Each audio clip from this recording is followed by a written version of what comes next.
बोराउरी सुत्न पर्ने नपुगनी फेरो हजुरलाई मग्न मस्ती यस्तो हालत मेरो आज भोलि मलाई पनि लाग्न थाल्यो कस्तो चिठी पत्र नपाउँदा त माया मारे जस्तो साउ आउँछन् पैसा माग्न लौरो बजारेर बस्छु म त साउको पिली टाउको मसारेर खानु छैन घरमा कहिले कम्मर कस्नु पर्ने कविता नै लेख्छु बरु अब कसो गर्ने धन्य रहेछ हजुरको शिला पत्थर मन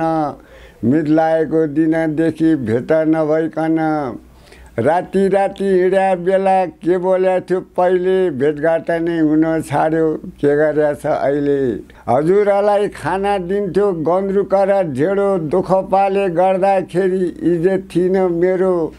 सुत्ने ठाउँ नभएर परालामा पस्थ्यो पुसको जाडो भन्ने छैन कोप्रिएर बस्थ्यो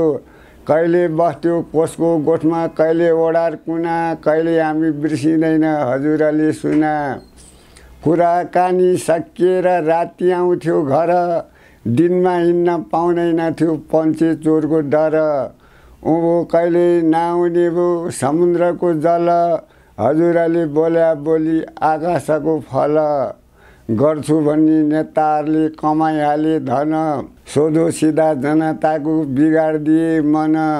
ठुलै जागिर भेट्टाएर धन कमायो अब गाउँघरको भाइसाथीलाई बिर्सिदिए सब सधैँभरि एकान्तमा कति गाउनु गीत हत जोगीमारा धादिङ जिल्ला भारमङ मेरो घर भोलाल नाम मेरो श्रेष्ठ हो थर 2009 साल साउनको जन्म